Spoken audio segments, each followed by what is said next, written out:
使用还阳术，让尸体重铸肉身。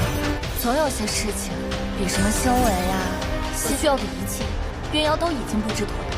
说清楚，此等技术是否能成功尚且不论。更重要，这些年来。Halo semuanya, selamat datang kembali. Apa kabar kalian semua? Semoga baik-baik saja. Pada video kali ini kita akan membahas spoiler lanjutan dari Journey to Immortality. Baiklah, daripada kalian semua penasaran, mari kita mulai saja pembahasan spoiler lanjutan untuk episode kali ini. Tanpa berbasa-basi lagi, langsung saja kita mulai videonya.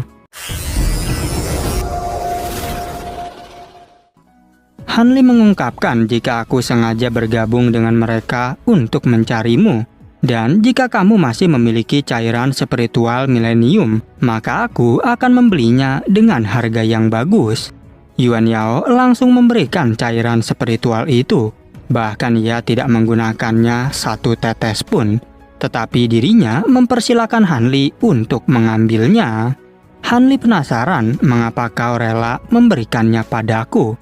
Yuan Yao menjawab, meskipun cairan ini sangat berharga, namun itu belum cukup untuk membalas ucapan terima kasih atas menyelamatkan hidupku. Apalagi kita juga telah melalui masa sulit bersama saat di Istana Sutian. Meskipun begitu, Hanli tetap memberikannya 2 botol obat, yang tentu saja Yuan Yao menolak karena cairan itu adalah hadiah untuk Hanli. Tapi Hanli bilang, jika nanti kau jangan menyesal, karena obat ini terbuat dari inti binatang tingkat 6, sehingga dirimu dapat dengan mudah mencapai konformasi tahap menengah. Mendengar penjelasan itu, Yuan Yao sungguh tak menyangka. Oleh karena itu, ia pun segera berterima kasih dan mengambilnya. Namun Hanli bilang, jika aku memiliki satu permintaan lagi pada Anda. Begitu pula dengan Yuan Yao yang ingin membicarakan sesuatu pada Hanli. Yuan Yao memberikan giok informasi susunan pertahanan yang Hanli inginkan. Ini adalah arai yang sangat kuat milik sekte Azuriang. Sehingga jika orang dengan kultivasi seperti Anda menggunakan arai ini, maka semua energi spiritual di dalamnya tak akan pernah keluar. Lalu Hanli bertanya, apakah yang kau inginkan sebagai balasannya? Yuan Yao menjawab, jika sebelumnya aku hampir menjadi selir dari tuan muda itu. Karena aku berharap dapat menemukan pendukung yang kuat untuk naik ke jajaran sekte Azuriang. Mungkinkah setelah mendengarnya Anda akan mengira jika diriku adalah wanita yang tak tahu malu? Hanli menjelaskan bahwa hal itu tak berarti bagiku. Lagi pula begitulah cara dunia memperlakukan kita. Jika tak memiliki keluarga yang kuat, maka harus mencari dukungan dari tempat lain. Sehingga wajar saja bagi wanita mencari perlindungan untuk berkultivasi.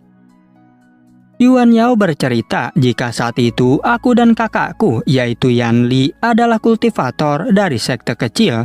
Kami berusaha untuk mencapai foundation establishment. Tapi yang kami temui adalah pria sampah dan sangat bernafsu.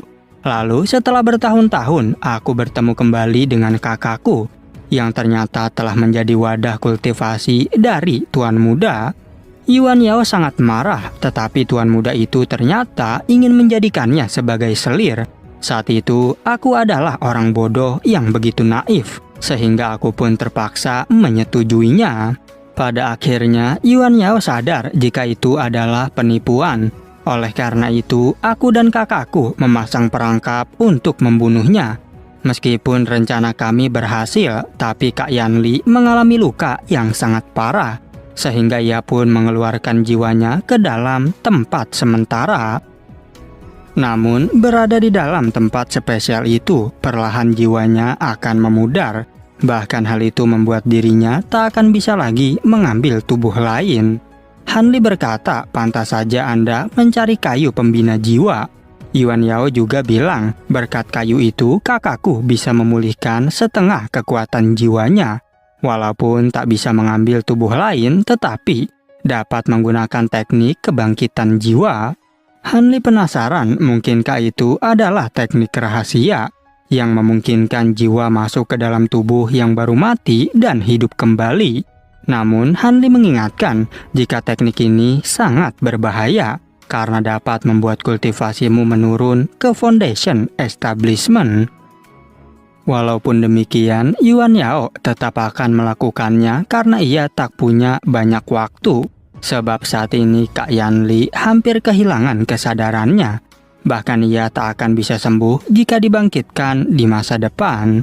Han Li menyadari jika Yuan Yao siap untuk menanggung semua resikonya. Yuan Yao juga bercerita jika Kak Yan Li adalah temanku sejak kecil.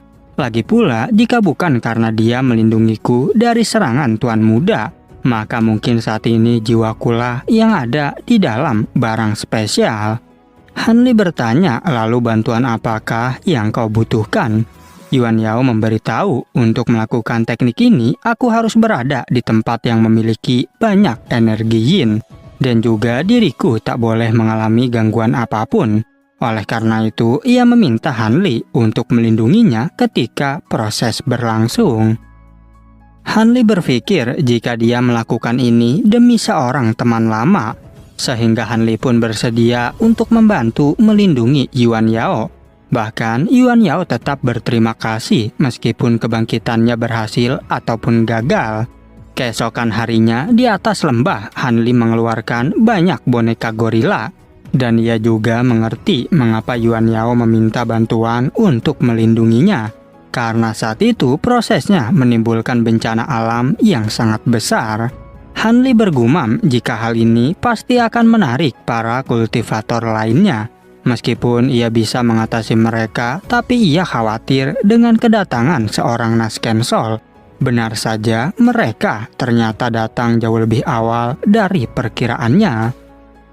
Dari kejauhan terlihat sebuah kereta yang ditarik oleh burung spiritual. Seseorang bertanya mengapa Dao Wen tertarik dengan kabut iblis itu. Wen Tianren penasaran mengapa ada orang yang menggunakan teknik sihir yang sangat kuat. Wen Tianren menyadari jika ini adalah teknik rahasia kebangkitan jiwa. Temannya juga berkata, mungkinkah ada harta yang sedang dibawa ke dunia ini? Oleh karena itu, mereka pun ingin melihatnya secara langsung. Tanpa diduga, temannya Wen Tianren ternyata adalah Nona Ziling yang menyamar. Sedangkan Han Li langsung membunuh seorang kultivator yang sedang mendekat. Tak lupa juga ia mengambil harta milik kultivator tersebut. Han Li berpikir jika aku tak boleh membiarkan siapapun mendekat, karena jika aku melawan mereka di pulau itu, maka dapat mengganggu ritual Yuan Yao. Oleh karena itu, Han Li pun berniat untuk melawan mereka. Sesampainya di sana, Wen Tianren bertanya, siapakah nama Anda sebenarnya? Apakah temanmu yang melakukan teknik rahasia itu? Han Li menjawab, jika namaku tidak penting, dan aku sarankan agar kalian segera pergi dari sini. Wen Tianren menjawab, jika aku di sini bukanlah untuk kabut hitam itu, melainkan untuk dirimu. Han Li bergumam, jika orang ini sama sepertiku berada di konformasi tahap akhir. Namun kesadaran spiritualnya dapat disamakan dengan seorang Naskensol. Wen Tianren memberikan dua pilihan kepada Han Li. Yang pertama, kau harus bergabung dengan aliansi kami. Dan yang kedua, jika kau tidak mau, maka harus mati di sini. Han Li bertanya, bukankah kalian dari aliansi anti bintang? Ziling menjelaskan, Wen Tianren adalah murid dari kultivator 6 jalan, yang merupakan pemimpin tertinggi dari aliansi anti bintang. Han Li sangat terkejut mengapa wanita ini terlihat begitu familiar. Padahal diriku tak mungkin melupakan orang yang sangat cantik. Dan ia penasaran siapakah wanita ini sebenarnya. Ziling yang memberitahu Han Li, jika orang kuat sepertimu pasti akan sangat berguna untuk aliansi. Oleh karena itu, aku sarankan kau jangan menjadi musuh dari Tuan Muda Wen. Meskipun begitu, Han Li tak peduli dengan tawaran mereka. Bahkan ia bilang jika lebih baik kaulah yang menyerahkan nyawamu. Wen Tianren tentu sangat marah mendengar perkataan itu. Sementara Ziling tak menyangka jika pria ini sangat berani. Sehingga saat itu juga Wen Tianren langsung melancarkan serangan. Hanli segera mengeluarkan tongkat giok untuk menahannya, hingga terjadilah ledakan besar di sekitar tempat tersebut. Tapi rupanya Hanli merasa khawatir karena senjata Wen Tianren menuju ke arahnya. Oke, cukup sekian, terima kasih untuk video kali ini dan sampai jumpa di video berikutnya.